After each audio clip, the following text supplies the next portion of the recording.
اس میں یہ ہے کہ عید کا دن جیسے اسلامی کیلنڈر میں آپ جانتے ہیں کہ دن جو ہے وہ رات سے اس کا آغاز ہوتا ہے، یعنی سورج نکلنے سے دن کا آغاز نہیں ہوتا بلکہ چاند نکلنے سے آغاز ہوتا ہے.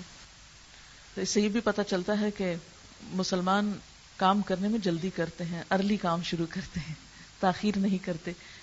لیکن ہمارا تو دن اس وقت چڑھتا ہے جب ہم دن کا آخری حصہ بھی کچھ سو کے گزار لیتے ہیں، یعنی دن کا آدھا حصہ تو گزر گیا رات میں، رات پہلے آئی تو وہ سو کے گزار دی، پھر جب سویر ہوتی ہے پھر ہم کچھ اور سو کے گزارتے ہیں، اور اس طرح دن کا ایک تھوڑا سا حصہ ہم کو کام میں ملتا ہے. اسی وجہ سے جب ہم کام نہیں کرتے تو بہت پیچھے ہیں.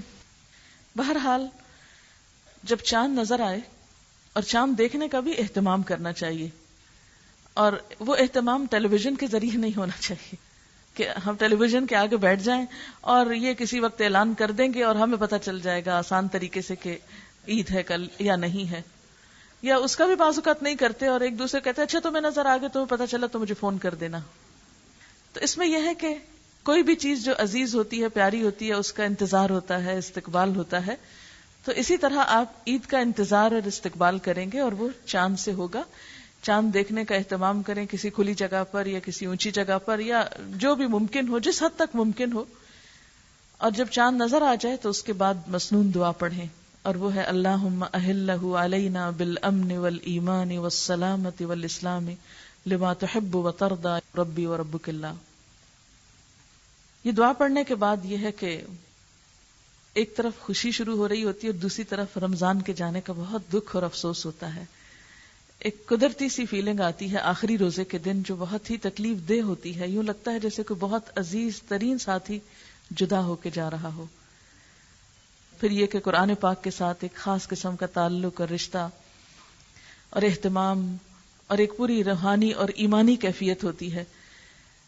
وہ جب ہم سے چھن رہی ہوتی ہے تو قدرتی طور پر آنکھوں میں آنسو بھی آ جاتے ہیں اور دعاؤں کا وقت بھی ہوتا ہے اور ایک دل پہ عجیب سی کیفیت ہوتی ہے جو ہر شخص محسوس تو کر سکتا ہے لیکن شاید بتا نہیں سکتا کہ وہ کیا محسوس کرتا ہے، خصوصاً وہ لوگ جن کا مہینہ بہت اچھا گزرا ہو. بہرحال اس وقت یہ دعا مانگے کہ اللہ تعالیٰ آئندہ رمضان بھی آپ کو صحت اور عافیت اور ایمان کی ترقی اور بلندی کے ساتھ نصیب کرے اور نیکیوں کے موقع یہ بار بار زندگی میں آئیں. اس کے بعد یہ ہے کہ عید کی رات کو بعض لوگ پھر چاند رات منانے لگتے ہیں اور اس میں وہ تمام کام شروع کر دیتے ہیں جو اس دین نے منع کیے. یوں لگتا ہے جیسے سب چیزوں کا روزہ ختم ہو گیا. رمضان میں بہت سی چیزیں چھوڑی ہوتی ہیں اور پھر دوبارہ سے ہم اسی روٹین پہ آتے ہیں، حتیٰ کہ بعض لوگ نمازیں بھی چاند رات سے چھوڑ کے بیٹھ جاتے ہیں. وہ کہتے ہیں بس سب گئی تراویحیں سب پوری ہو گئی. نہیں، وہ رات بھی اس میں ایک دم عبادت چھوڑ نہیں دینی چاہیے. اس میں آپ اپنی نماز کو بہت اچھے طریقے سے پڑھیں، خوب دعائیں مانگیں. تو اب ایسا نہ ہو کہ آپ ادھر ادھر بازاروں میں گھوم کے وقت ضائع کر دیں، یا بازار میں بھی ضرورت کے لیے جانا کوئی منع نہیں ہے، آپ ضرورت کے تحت جا سکتے ہیں، لیکن بلا ضرورت گھومنا پھرنا منع ہے. نبی صلی اللہ علیہ وسلم نے مساجد کو احب البلاد کہا ہے کہ اللہ تعالیٰ کے شہروں میں سب سے زیادہ پسندیدہ، یعنی جگہوں میں پسندیدہ ترین جگہ، اور بازار کو سب سے بدترین جگہ کہا ہے. ہم یہ دیکھیں کہ مسجد میں ہمارا دل کتنا لگتا ہے اور اس پہ جانے کا اہتمام کتنا ہوتا ہے، اور بازار میں ہمارا دل کتنا لگتا ہے، ہم سب جانتے ہیں. بہرحال ضرورت کے تحت بازار جانا منع نہیں ہے، آپ جا سکتے ہیں.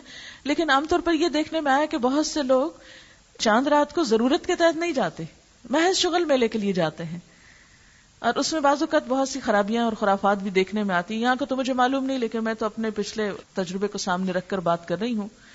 تو ایسا کرنا جو ہے وہ درست نہیں ہے، پسندیدہ نہیں ہے.